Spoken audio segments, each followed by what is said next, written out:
Assalamualaikum warahmatullahi wabarakatuh. Bagaimana kabarnya hari ini? Alhamdulillah, semoga kita semua selalu diberikan nikmat sehat sehingga kita bisa terus belajar dalam sehari-hari. Oke, sebelum kita masuk pembelajaran, kita berdoa terlebih dahulu. Saya ingin berdoa mulai. Amin amin ya rabbal alamin.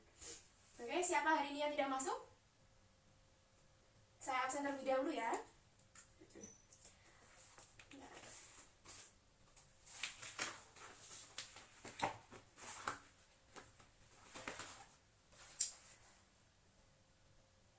Anissa Nuril hadir. Asla. Rahmat Revan ada. Hadir semua ya. Saya hitung dulu. Kalau panggil satu-satu nanti kelamaan.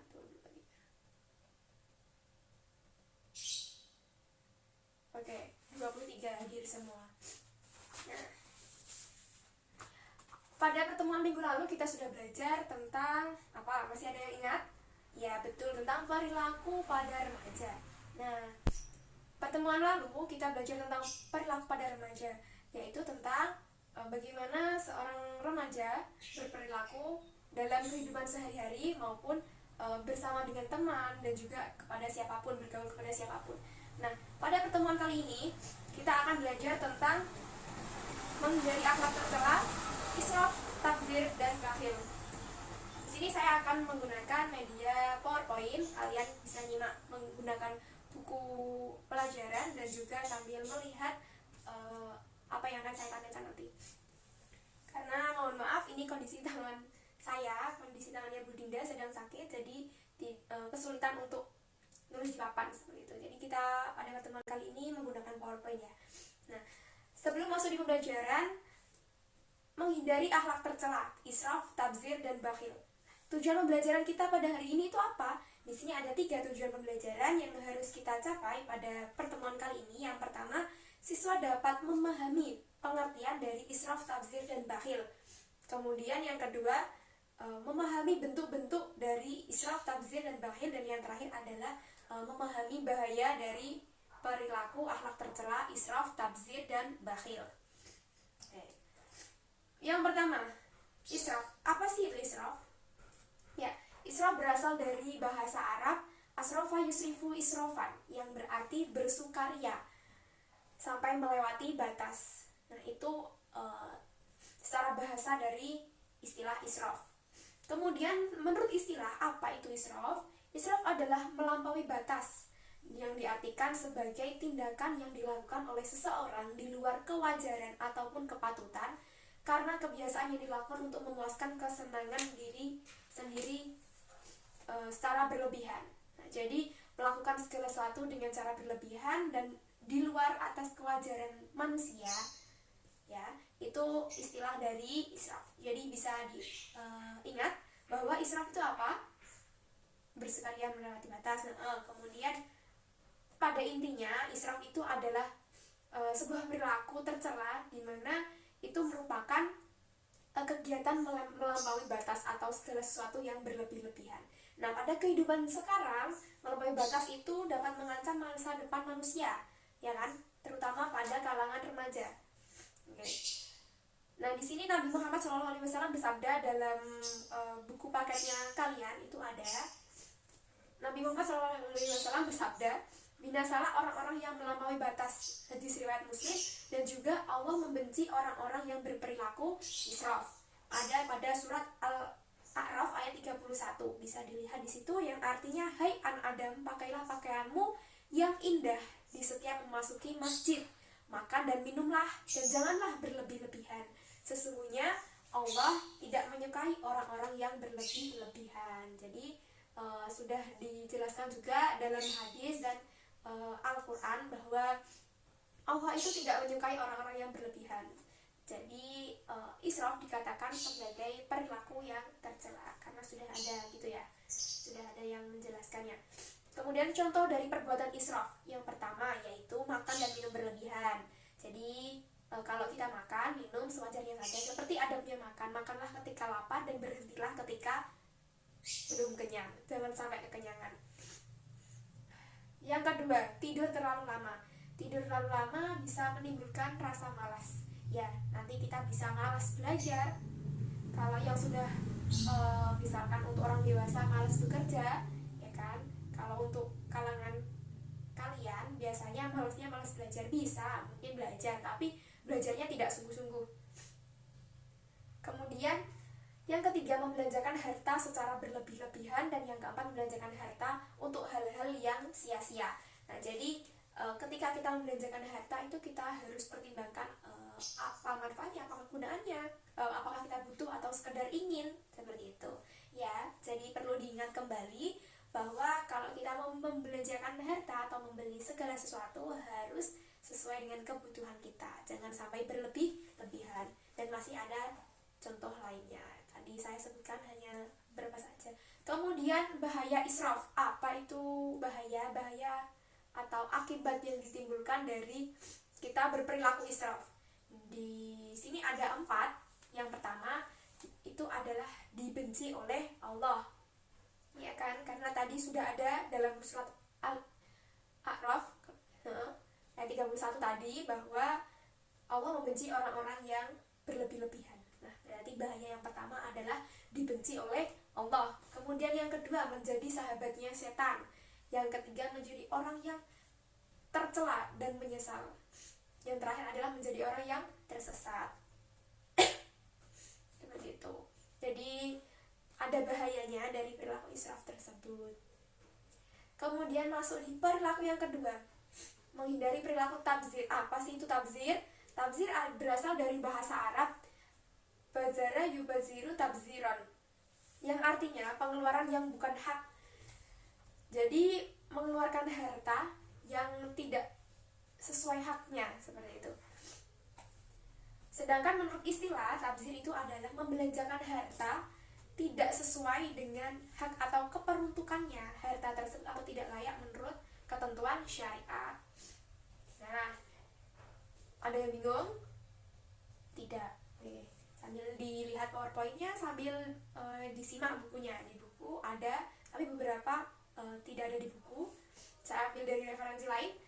Yang di sini ada istilah lain atau pendapat lain tentang tabzir, bahwa tabzir itu adalah membagi-bagikan harta dalam bentuk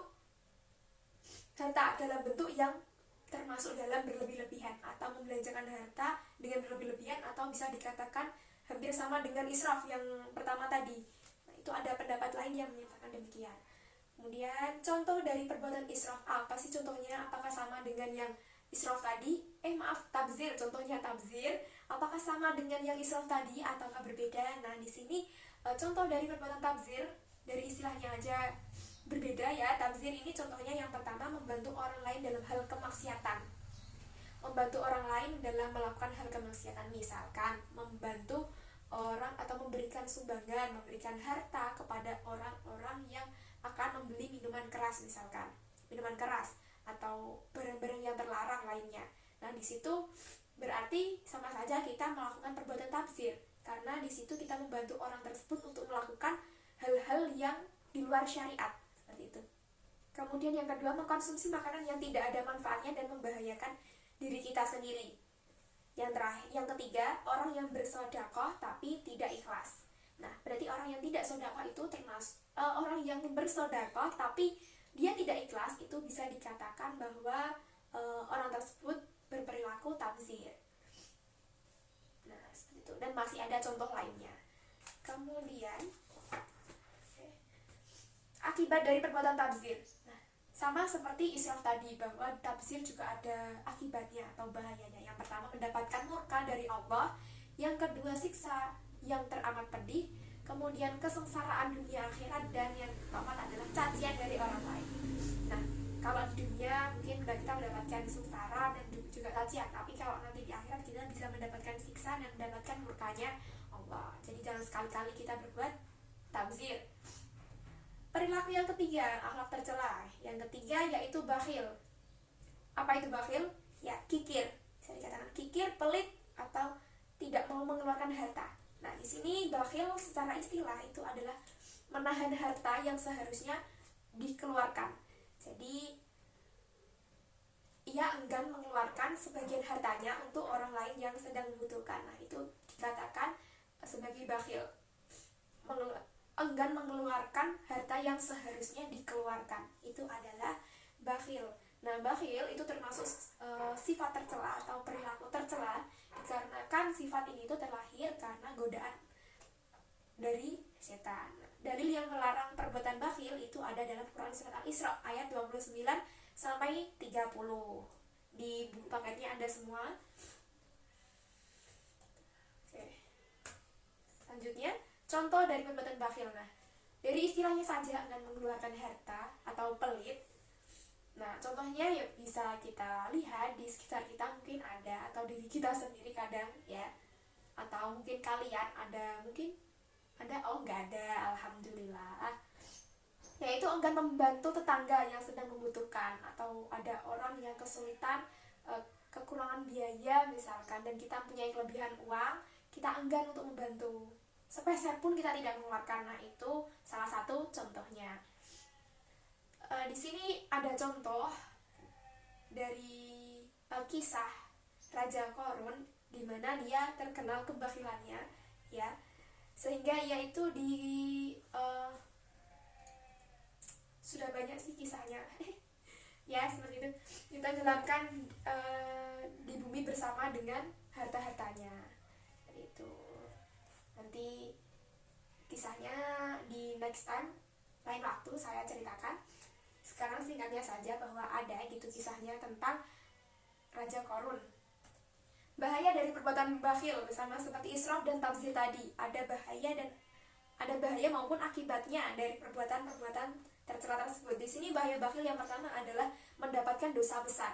Ya, bakhil itu mendapatkan dosa besar. Yang kedua, mengikuti jejaknya setan. Yang ketiga, menjadi penghalang masuk surga. Nah, jadi kalau kita berbuat bakhil itu menjadi salah satu alasan atau menjadi salah satu penghalang kita masuk ke dalam surga. Yang keempat, rizki menjadi sempit. Gini, kalau kita mau bersedekah ya, untuk kalian, kalau mau bersedekah, bersedekahlah dengan ikhlas. Di situ nanti kita akan mendapatkan balasan dari apa yang kita sedekahkan itu. Terkadang malah lebih besar kayak gitu. Nah, ketika kita pelit kepada orang, nah maka Allah akan mempersempit rezeki kita. Nah, jadi bahaya dari perilaku bakhil ini adalah rezekinya menjadi sempit, dan yang terakhir adalah sumber malapetaka bagi manusia itu. Nah, jadi seperti itu kesimpulannya pada pertemuan kali ini. Oke, sebelum saya simpulkan, ada yang bertanya? Tidak, sudah paham semua. Nah, coba saya tanya tadi, ada berapa perilaku tercela yang sudah kita pelajari hari ini? Ada 3. Yang pertama, israf, kemudian tabdzir, yang ketiga, bakhil. Oke. Dari ketiga tersebut, coba jelaskan apa itu tabdzir. Angkat tangan. Ya. Oke. Betul, berarti mendengarkan ya tadi. Oke. Nah, jadi dari ketiga perilaku tersebut, hendaknya kita menghindari ketiganya tersebut, perilaku israf, tabdzir, dan juga bakhil. Karena ketiganya merupakan perilaku tercela di mana Allah membenci perilaku tersebut. Oke. Dan dari istilah-istilahnya, israf yang pertama tadi, israf itu adalah berlebih-lebihan. Kemudian yang kedua, tabdzir adalah apa tadi? Ada yang ingat? Ada yang ingat? Oke. Tabdzir adalah dan yang ketiga bakhil, yaitu enggan membelanjakan maaf enggan memberikan sebagian hartanya kepada orang yang membutuhkan, atau enggan mengeluarkan sebagian harta yang seharusnya dikeluarkan. Oke, mungkin cukup itu.